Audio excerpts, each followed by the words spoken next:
राम मंदिर के चढ़ावे में कथित चोरी के मामले पर पहली बार पूर्व महासचिव चंपत राय ने अपनी चुप्पी तोड़ी है। ट्रस्ट से इस्तीफा स्वीकार होने के बाद उन्होंने राम भक्तों के नाम खुला पत्र जारी किया है।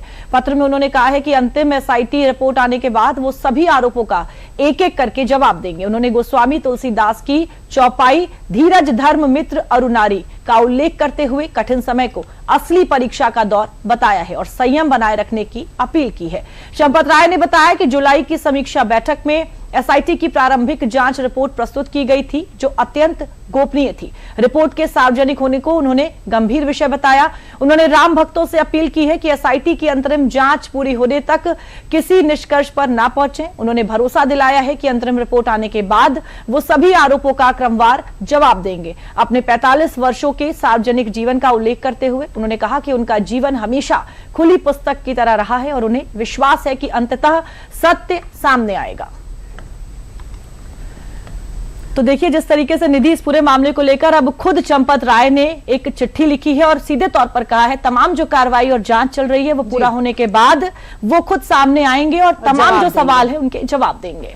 बिल्कुल। और अयोध्या राम मंदिर चढ़ावा हेरा फेरी मामले में पुलिस ने तीनों आरोपियों यानी का अनुकल्प मिश्रा, लवकुश मिश्रा और साथ ही करुणेश पांडे को 1 दिन की पुलिस रिमांड पर भी ले लिया है। बता दें कि अयोध्या पुलिस ने 7 दिन की कस्टडी की मांग की थी लेकिन कोर्ट ने 1 दिन की अनुमति दी है।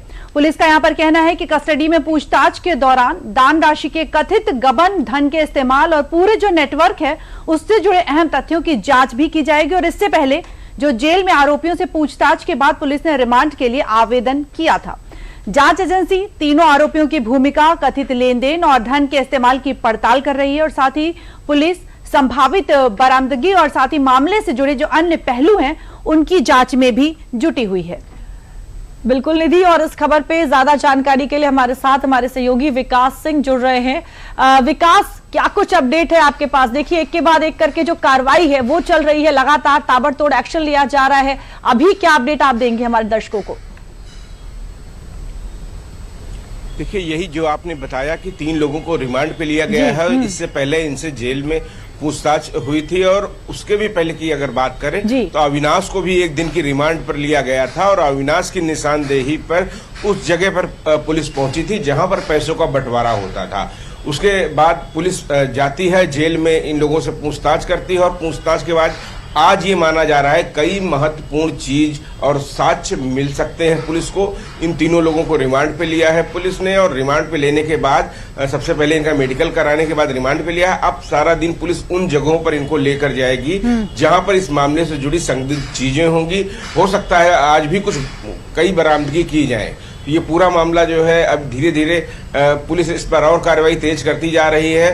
हो सकता है आने वाले कुछ दिनों में कुछ अन्य लोगों के खिलाफ भी एफआईआर में बढ़ाए जाए, नाम बढ़ाए जाए, उनकी भी गिरफ्तारियां की जा सकती हैं पुलिस के द्वारा, क्योंकि लगभग सभी लोगों से पुलिस ने बातचीत कर ली है और बातचीत के बाद उसकी कार्रवाई जारी है। आज बड़ी बरामदगी की खबर शाम तक मिल सकती है। हालांकि अगर बात करें तो इस मामले में एसआईटी भी अपनी जांच कर रही है। इस मामले में एसआईटी अयोध्या पहुंची थी और मंदिर के जो धन संबंधित दस्तावेज थे, ऑडिट रिपोर्ट थी, उन सभी को आकलन कर रही है और खासतौर से जो इस प्रक्रिया से जुड़े हुए लोग हैं उनसे भी बातचीत की गई थी। हमने देखा था कि एसआईटी की प्रारंभिक रिपोर्ट में तमाम सारी चीजें जो निकलकर सामने आई हैं, जो मीडिया में लीक हुई थी, उसमें कई बातें बताई गई हैं, कई लोगों की अनियमितता बताई गई है और इन 6 लोगों के नाम भी उसमें थे।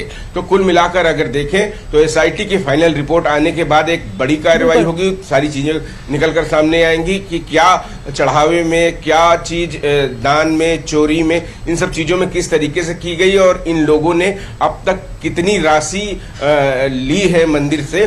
उस चीज का पुलिस का लक्ष्य होगा कि वो पूरी बरामदगी हो जाए, क्योंकि 80 लाख की बात कही जा रही है, लेकिन इसके आगे भी और क्या चीजें हैं। क्या संपत्ति खरीदी गई थी, क्या जेवरात खरीदे गए थे, इन्होंने अपने ही लिए लिया या अन्य परिवार वालों के नाम भी कुछ संपत्ति खरीदी है। ये सारी चीजें पुलिस की जांच के दायरे में है और उसी के तहत आज इनको रिमांड पर लेकर पुलिस इनसे पूछताछ कर रही है और इनकी बताई गई जगहों पर जा भी सकती है। विकास, यहाँ पर ये भी जानेंगे कि इस पूरे मामले में चंपत राय का क्या कुछ कहना है? देखिए, चंपत राय ने कल एक जो पत्र जारी किया था, उस पत्र में उन्होंने कहा था कि अब जब जांच चल रही है तो वो मौन में चले गए हैं। एक एक सवाल के वो जवाब देना चाहते हैं, लेकिन वो देंगे तब जब इस मामले की एसआईटी की फाइनल रिपोर्ट आ जाएगी। उन्होंने अपने पत्र में इस बात का हवाला भी दिया कि उनका 45 वर्ष का जो कार्यकाल है, जो इसका ये पूरी खुली किताब की तरीके है और इस तरीके के जो घटना हुई है उससे वो बेहद दुखी हैं।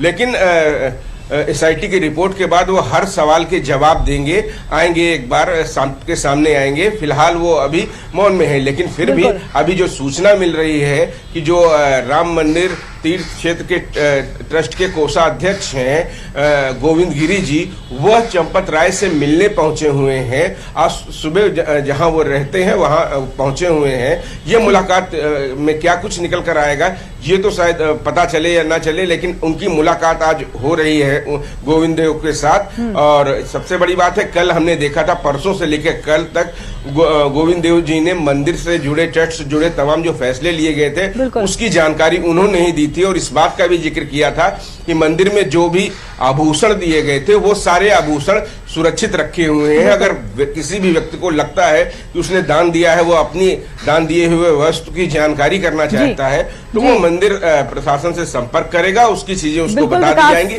बाकायदा सभी चीज डायरी में नोट की गई है। बहुत बहुत धन्यवाद इस तमाम जानकारी के लिए। बहुत बहुत धन्यवाद विकास।